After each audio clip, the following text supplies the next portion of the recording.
Previous lecture में हम लोग डिस्कस कर रहे थे फंक्शन ऑफ एंडोप्लाज्मिक रेटिकुलम। ठीक है, तो हम लोगों ने लगभग आधा डिस्कस कर लिया था। यहाँ पे जो लास्ट वाला है इसका है कि डिटॉक्सिफाई पॉइजन एंड ड्रग्स। जो एंडोप्लाज्मिक रेटिकुलम होता है वो सेल के अंदर जो ड्रग्स और पॉइजन्स होते हैं उनको डिटॉक्सिफाई करता है। ठीक है, जैसे हमारी बॉडी में हमारा लीवर पॉइजन और ड्रग्स को डिटॉक्सिफाई करता है, वैसे सेल की बॉडी में जो एंडोप्लाज्मिक रेटिकुलम होता है वो ड्रग्स और पॉइजन को डिटॉक्सिफाई करता है।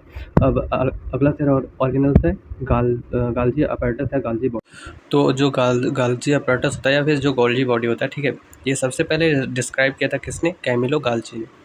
ठीक है, consist of system of membrane bound vesicle. जो गाल्जी अपैरेटस होता है ये मेम्ब्रेन बाउंड वेसिकल्स होते हैं। इसका मतलब होता है कि ये वेसिकल्स होते हैं ये मेम्ब्रेन से बाउंड होते हैं या फिर मेम्ब्रेन से कवर होते हैं, जिसमें सिस्टर्नीज और वेसिकल्स पाए जाते हैं। Cisternae arrange parallel to each other. जो सिस्टर्नी होता है वो एक दूसरे के पैरेलल में अरेंज होता है। ठीक है, जैसे ये फिगर में दिखा है, ये देखिए, ये वाला जो पार्ट है और ये वाला जो पार्ट है ये सिस्टर्नी है। ठीक है, एक दूसरे के पैरेलल में अरेंज है, ऐसे अरेंज है। ये देखिए ऐसे ऐसे अरेंज है, तो एक दूसरे के पैरेलल में अरेंज है। ठीक है, उसके बाद आता है थर्ड वाला, cisternae arrange in stack called cistern. जो सिस्टर्नी होता है वो स्टैक में अरेंज होता है। मतलब स्टैक मीन्स क्या होता है कि एक बंडल में अरेंज होता है, जिसको हम सिस्टर्न बोलते हैं। देखो ये सिस्टर्नी है, जब एक सिस्टर्नी दूसरे सिस्टर्नी के पैरेलल में अरेंज होगा, जैसे ये सिस्टर्नी एक हो गया, ये दूसरा सिस्टर्नी हो गया, तो जब एक दूसरे के पैरेलल में अरेंज होगा तो एक बंडल फॉर्म कर लेगा। ठीक है, इसी बंडल को हम बोलते हैं सिस्टर्न। ठीक है, सपोज करो ये हमारा सिस्टर्नी है, ठीक है, गाल्जी अपैरेटस का, और ये एक दूसरे के पैरेलल में अरेंज है। एक सिस्टर्नी ये हो गया, ठीक है, एक दूसरा ये हो गया। जब एक दूसरे के पैरेलल में अरेंज होगा तो क्या होगा? एक बंडल फॉर्म करेगा, जिसको हम बोलेंगे सिस्टर्न बोलेंगे। ठीक है, ये हो गया हमारा सिस्टर्न क्या होता है। तो सिस्टर्न, उसके बाद है present at a network near nucleus in animal cell. जो गाल्जी अपैरेटस होता है ये क्या होता है कि न्यूक्लियस के पास में ही प्रेजेंट होता है। किसमें? एनिमल सेल में ये न्यूक्लियस के पास में ही प्रेजेंट होता है। ठीक है,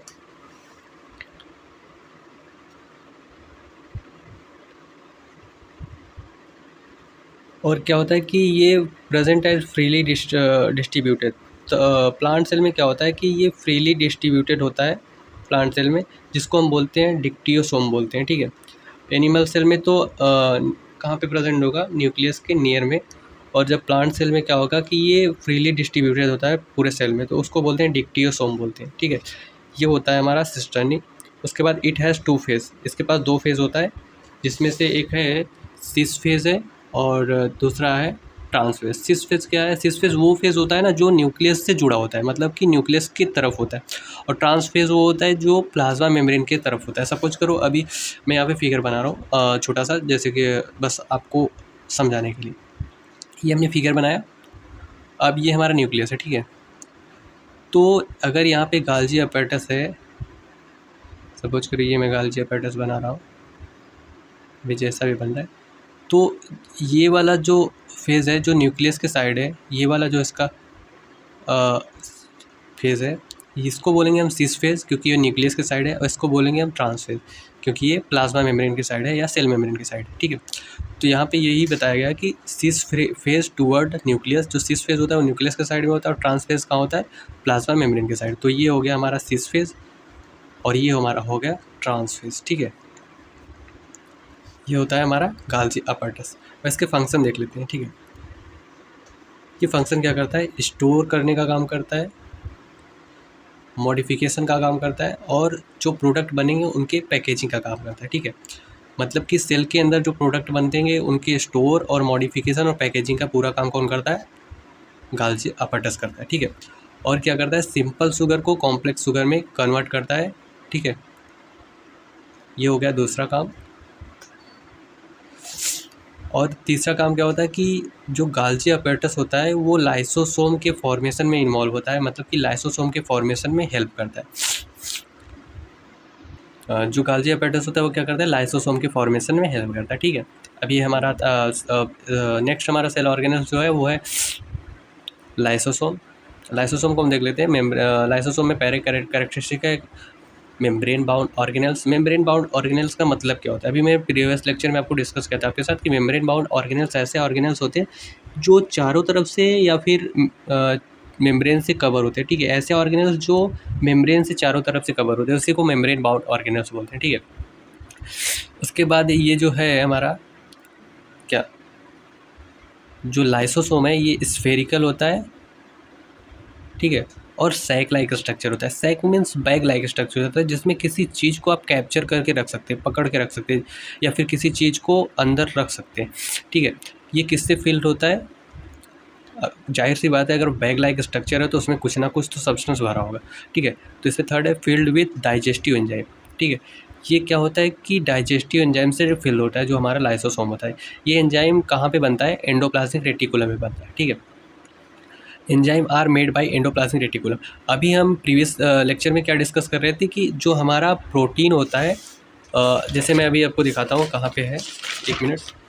अभी मैं कहाँ पे, एंडोप्लाज्मिक रेटिकुलम में इसके फंक्शंस को डिस्कस कर रहा था, ठीक है। ये देखिए अभी लाइसोसोम वहाँ पे था तो लाइसोसोम को थोड़ा सा साइड में रखते हैं, फिर यहाँ पे डिस्कस करते हैं।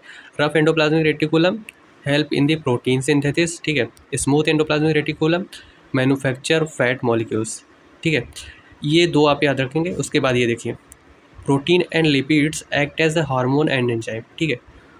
जो प्रोटीन और लिपिड होता है वो हार्मोन और एंजाइम के जैसे एक्ट करता है, ठीक है, काम करता है। और यहाँ पे क्या है, और यहाँ पे जो लाइसोसोम है, ठीक है, ये लाइसोसोम जो हार्मोन और एंजाइम एंडोप्लाज्मिक रेटिकुलम बना रहा है उसी को स्टोर कर रहा है, ठीक है। अब स्टोर तो कर लिया, उसके बाद ये क्या करता है, digestive enzyme help in the break down of complex substance into simple substance. और वो डाइजेस्टिव एंजाइम जो एंडोप्लाज्मिक रेटिकुलम के द्वारा बनाया गया था वो स्टोर किया गया लाइसोसोम के द्वारा। और वो लाइसोसोम के द्वारा स्टोर की गई एंजाइम कहाँ यूज हो गई? कॉम्प्लेक्स सब्सटेंस को सिंपल सब्सटेंस में कन्वर्ट करने के लिए, या फिर कॉम्प्लेक्स सब्सटेंस को सिंपल सब्सटेंस में ब्रेक डाउन करने के लिए, तोड़ने के लिए, ठीक है, या फिर फूड ब्रेक डाउन के लिए। ये हमारा हो गया फोर्थ वाला पॉइंट। अब ये फोर्थ वाला पॉइंट है kind of waste disposal system of cell. ये क्या होता है कि सेल में एक वेस्ट डिस्पोजल सिस्टम का काम करता है। ये सेल में वेस्ट डिस्पोजल सिस्टम का काम कैसे करता है? जैसे कि अब जो लाइसोसोम है इसके अंदर क्या है, सपोज करो ये हमारा लाइसोसोम है, ठीक है, और ये एंजाइम से फील्ड है और हार्मोन से फील्ड। तो क्या होगा, जब फॉरेन पार्टिकल आएंगे सेल के अंदर तो ये क्या करेगा, उनके ऊपर एंजाइम से एक्टिविटी करेगा। इसके अंदर जो एंजाइम प्रेजेंट है वो उस फॉरेन पार्टिकल पे अटैक करेंगे एंजाइम, ठीक है, और उसको डिग्रेड करेंगे, ठीक है। तो इस तरह से ये एक वेस्ट डिस्पोजल का काम करता है। मतलब जो वेस्ट मटेरियल सेल के अंदर इंटर कर जाता है उनको क्या करता है, डिग्रेड करता है या फिर उनको डाइजेस्ट करता है, ठीक है। ये होता है लाइसोसोम। अभी शायद एक रह गया है, इसको बोलते हैं known as suicidal bag of cell, ठीक है। इसको सुसाइडल बैग क्यों बोलते हैं? इसको सुसाइडल बैग इसलिए बोलते हैं कि जो एंडोप्लाज्मिक रेटिकुलम होता है, या फिर नहीं सॉरी, जो लाइसोसोम होता है उसमें क्या होता है कि एंजाइम और हार्मोन पाए जाते हैं, और डाइजेस्टिव एंजाइम और डाइजेस्टिव हार्मोन पाए जाते हैं, ठीक है। ये क्या करते हैं, जब लाइसोसोम सेल के अंदर फट जाता है, मतलब कि सपोज करो लाइसोसोम जो है यही लाइसोसोम है, ठीक है। इसके अंदर जितने भी डाइजेस्टिव एंजाइम है, अगर ये सेल के अंदर लाइसोसोम ब्रस्ट कर गया या फिर फट गया, इसका मेम्ब्रेन रैप्चर हो गया, तो क्या होगा कि इसमें जो हार्मोन्स और एंजाइम है वो क्या करेंगे, पूरे सेल में सेपरेट हो जाएंगे, फैल जाएंगे, ठीक है, स्प्रेड हो जाएंगे, ठीक है। तो जब पूरे सेल में ये स्प्रेड हो जाएंगे तो क्या होगा कि जो एंजाइम और हार्मोन्स है वो सेल के ऑर्गेनेल्स को ही डाइजेस्ट करने लगेंगे, ठीक है। तो क्या होगा, सेल की डेथ हो जाएगी। इसलिए जो लाइसोसोम होता है इसको बोलते हैं सुसाइडल बैग ऑफ सेल, ठीक है। तो लाइसोसोम भी आप यहाँ पे हमने डिस्कस कर लिया। अब नेक्स्ट सेल ऑर्गेनल्स है हमारा प्लास्टिड। तो प्लास्टिड जो होता है, सबसे पहले हम डिस्कस करते हैं प्लास्टिड होता क्या। तो सबसे पहले आप ये जान लो कि जो प्लास्टिड होता है वो only present in plant cell. जो प्लास्टिड होता है सिर्फ प्लांट सेल में ही प्रेजेंट होता है, क्योंकि फोटोसिंथेसिस प्लांट सेल में ही होता है, तो जाहिर सी बात है कि प्लास्टिड प्लांट सेल में ही प्रेजेंट होगा। तो पहला देख लेते हैं मेम्ब्रेन बाउंड ऑर्गेनल्स।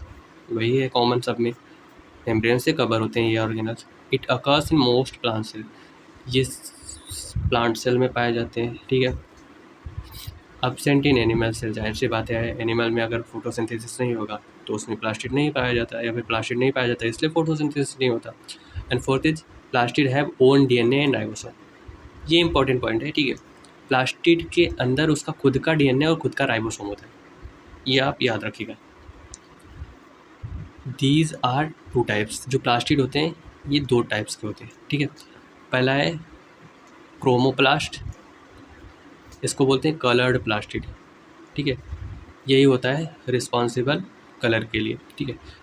क्रोमोप्लास्ट में आता है तुम्हारा क्लोरोप्लास्ट, ये क्या करता है, कंटेन क्लोरोफिल पिगमेंट। जो क्रोमोप्लास्ट होता है ये जो क्लोरोप्लास्ट होता है ये क्लोरोफिल पिगमेंट को कंटेन करता है, मतलब कि जो क्लोरोफिल पिगमेंट होता है वो क्लोरोप्लास्ट की वजह से होता है, ठीक है। Second is chloroplast also contain yellow and orange pigment, जो येलो और ऑरेंज पिगमेंट कंटेन करता है वो कौन कंटेन करता है, क्लोरोप्लास्ट। ये हमारा हो गया थर्ड।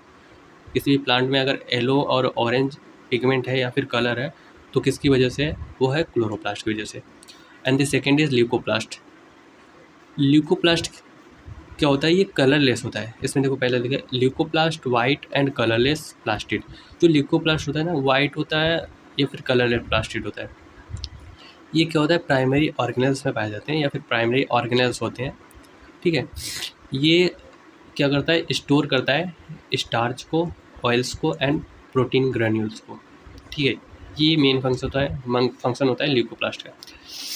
अब ये हमारा स्ट्रक्चर है किसका, प्लास्टिड का।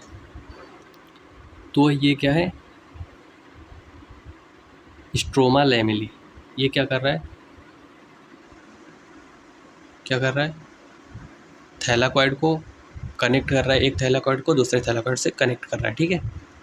ये हमारा स्ट्रोमा लैमेली। ये है starch grains, stroma, chloroplast, ribosome, inner membrane, outer membrane, उसके बाद fluid field space. Inner membrane और आउटर मेम्ब्रेन के बीच में एक फ्लूइड फील्ड होता है, ठीक है। ये हमारा था प्लास्टिड, हमने पूरा स्ट्रक्चर डिस्कस कर लिया। अब प्लास्टिड के बाद आते हैं इसके फंक्शन के अंदर, ठीक है। फंक्शन में पहला है क्लोरोप्लास्ट क्या करता है, सोलर एनर्जी की हेल्प की सहायता से फूड बनाता है और इस प्रोसेस को बोलते हैं फोटोसिंथेसिस। बस 9th में बस इतना ही है, इससे ज़्यादा नहीं है। अगर इससे ज़्यादा पढ़ना है तो आप मुझे कमेंट कीजिए, मैं आपके लिए लेक्चर अपलोड कर दूँगा। उसके बाद क्रोमोप्लास्ट, ये फ्रूट में पाया जाता है। फ्रूट में क्यों पाया जाता है, क्योंकि फ्रूट के कलर के लिए यही रिस्पॉन्सिबल होता है, ठीक है। और फ्लावर के कलर के लिए भी क्रोमोप्लास्ट ही रिस्पॉन्सिबल होता है, क्योंकि हम लोगों ने ल्यूकोप्लास्ट पढ़ा था जो कलरलेस होता है। तो ल्यूकोप्लास्ट तो कहीं ना कहीं, तो ल्यूकोप्लास्ट इसके लिए रिस्पॉन्सिबल तो होगा नहीं क्योंकि वो कलरलेस होता है। तो क्रोमोप्लास्ट क्या होता है, ये रिस्पॉन्सिबल होता है कलर के लिए, फूड के कलर के लिए और फ्लावर के कलर के लिए।